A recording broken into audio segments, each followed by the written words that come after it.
Ito na, si Papi Ben. Papi! Yan, 20,000 pesos na yan. Ganyan kamahal mag-setup, guys. May tama pala dito. Ayan, oh. Wow, na yan. Ibali, papagawa natin. Sure. Tama na yan. Announcement, guys, another car, another day. So today, guys, pupunta tayo ng Garage 1 and meron tayong i-check na unit. Tara, samahan nyo ako.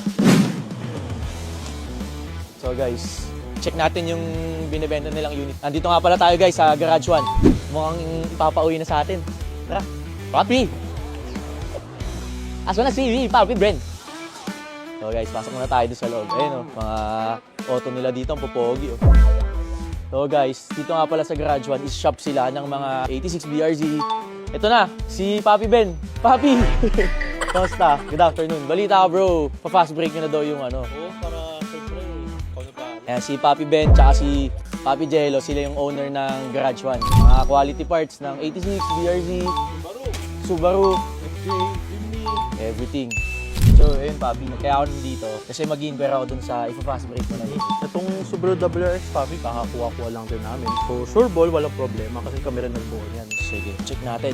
So, Papi, anong color pala to? Ito, DGM to.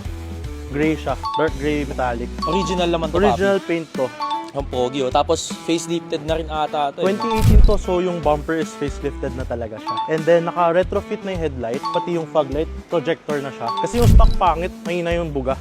Kaya Then, ina-upgrade. Nakamags na rin. Yes, naka-mags na rin, saka tires na Champiro. Then, Rota. Rota, yes, Rota lang. Okay, Rota lang natin. Tapos, may mga decal na siya, Grace. So, JDM. Exhaust nito, Papi. Exhaust nito, Blitz exhaust. Blitz. Quad tip. Pogi. Tsaka naka-carbon fiber na rin yung exhaust na guard niya, Varis. And then naka-Varis palibot na body kit. And then naka-pink emblem na, front and rear, lawn sport. And then Nasa magkano yung emblem na yan, Papi? emblem na yan, usually nasa 20K. Set harap, likod, tsaka yung sa manibela. Guys, yung emblem lang na to, itong pink na to yan, 20,000 pesos na yan. Ganyan kamahal mag-setup, guys. Blitz nito, Papi, magkano yung exhaust? Nasa 90 yan. 90,000 exhaust. And then mags and tires, Mags and tires, roughly around mga nasa 80. 80K. Tapos ito, pinilit din to, di ba? WRX, walang spoiler. Yes. So itong STI wing, dinagdag din natin to. Nasa around magkano yan? Nasa 28,000 with paint and install. Oh, sulit nga sa upgrades nito, loaded na. Interior basically stock lang kasi medyo maselan yung dating may-ari. Ayaw ng mga abubot. Sticker lang sa manibela. STI. So, STI concept siya. Yes. Pwede natin start. Yes, Papi, nandyan susi. Pagandahan sa mga WRX guys, pagka gusto mo nakamatic ka lang, no? Yes. Automatic Kung tamad na mag-STI, manual, Oh. perfect to for fun run, pang araw-araw. Pandi- Matibay rin makina. So, push start lang to.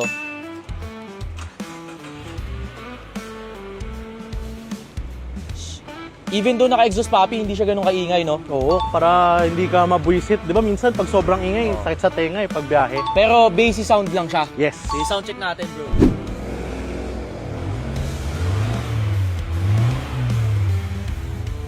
So guys, yan nakikita ko naman sa auto. Sila Garage 1 naman, kilala ko to mag-unit. Sariwa talaga sila mag-auto. Tapos mileage ito, baba pa, 28K. Legit mileage yan. Kahit scan mo pa. Sure ball yan, yan tampered. Tapos yung interior, fresh. Fresh, no? Sobra. Ito talaga stock seat walang yan. sugat. Yes, stock seat yan. Kaya nga, wala man lang Maski yung wear and tear dito sa pagsakay baba, di ba? Buong Oo. pa. Usually kasi ito yung unang Pudpud. na, Yes. napupudpod, no? Pero ito, wala siya. Yes, maselan din yung may-ari dati. Kaya maganda talaga. Yun, kagandahan din na pag bumibili ka sa kakilala mo and sa mga trusted shop, syempre kahit hindi mo na masyadong checkin yung auto kasi in the first place, chinek na din naman nila yan bago nila kunin yan eh. Kaya mas safe tayo pagka mga kilala natin. Sa engine naman, Papi, all stock to. Sa engine, basically all stock na to. And then nakatune to kay Speedworks na. Nakatono na to. Nakatono Ilang to. horsepower? Pero currently, binak to stock to. So, pagka senior owner, pwede naman yung pa-tune ulit. Retune na lang. Pagka nagsalpak ng mods, retune na lang. So ito, naka-stock tune to. Stock ngayon. tune na to ngayon. Tapos check natin yung oil. Na-change oil na ba to, Papi? Bagong change oil lang yun dito. po. Kayo na din yung Kami nagsi-change oil, kami nagme-maintain ito, kami rin nag-set up. So, okay talaga. Maintained by Garage 1, no? Ano pa ba mga specs nito? Usually... Coilovers. Ano ba ito? Stock lang? Wala stock suspension okay. eh. So, okay Yan, din naman. stock lang. Kahit stock, okay na yan. Okay na yung ganyang height. Di siya masyadong mataas. Para di sumabit-sabit, di mo problema yung bibili. Pogi. Malinis siya. Actually, yung setup niya naman, clean setup lang siya. Perfect for daily to. Teka lang, papi. Para may napansin ako. Ano yun? May tama pala dito. Ayan, oh. Paano yan? Di bale, papagawa natin. Sure. Sure. Kasama na yan. Thank No you, problema. brother. Basta F2A. Ay, talaga ni Papi Ben, yun, quality. Sige, so far bro, na-check ko naman yung unit mo. Interior, exterior, engine, and hindi ko na din i-scanin to brother kasi tiwala naman ako sa inyo. Sabi din naman sa akin nila Papi Ben na i-scan na nila to before. Tapos na na-scan, walang problem yan. Walang any errors, ganyan. So sige, Gina bro, magkano pala asking price mo dito? Usually, di ba, ang posting nito is mga 150 to 1.2. Yes, yes. Since Selling price. pa-fast break natin sa'yo, Papi, para happy tayo lahat, kahit sa'yo. Sige, okay naman with all the upgrades, pero okay lang ba tumawad pa ako konti? Sure, Papi, basta kaya bigay mag-profit natin. pa. Sige. Sure. Sarado na lang natin ng para mag-profit ako kahit pa paano. Sige, boss. Good deal. Done deal. Sige, brother. Yung payment bro, sa ano na lang. Bank na lang, online na lang. Sige, online transfer na lang. So guys, pinakuha lang muna natin yung mahiwagang bag. Tara, punta tayo dun sa office. Guys, so tignan mo ang popogi ng mga kotse nila. Ito, meron dito 2024 Subaru BRZ. Pero hindi to pinabenta awards no? Mga personal car nila, ayan, sobrang loaded guys, so ang pogi. Tapos ito, Subaru WRX STI. So, ang pogi din. Guys, actually, trivia nga pala, itong STI na to, before pa way back, personal car ko to. Kaya sobrang goods talaga yan. O, nag-underglow sila. Ayan, parang gusto ko nga palagyan ng ganyan yung GTR ko sa susunod siguro pagbalik natin. And guys, trivia din, yung mga 86 ko, sa kanila talaga ako nagpapasetup ever since. Kaya yun, pagka may fast break sila na unit, ibigay nila sa akin. Kumbaga tulungan lang din talaga sa business yan. So ayan, kahit engine nito, bis na.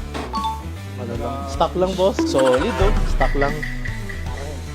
Papi, mga nasa magkano na gas mo dito sa ano? Sa STI mo, estimate mo, everything. Ang STI na rin. Almost 2 million mga ganun na rin. Guys, setup pa lang. Sa 2 million na. Solid. Balian dito yung spare key. Ito. Two original keys. Okay. Yes. Dalawa. And then, andito yung ORCR. Registered pa naman siya, bro. Registered pa Oh, naman. registered And then, siya. naka-ready na rin yung Open deed. Sige. Tapos CR. Okay, complete naman, bro. And ID ng first ID one. na rin to. With 3 signatures. Yep. So, May extra copy na rin. yes. Thank you, brother. Thank you, boss. Done deal. Deal sa wakas. F2A Cars. Garage 1, legit. Legit.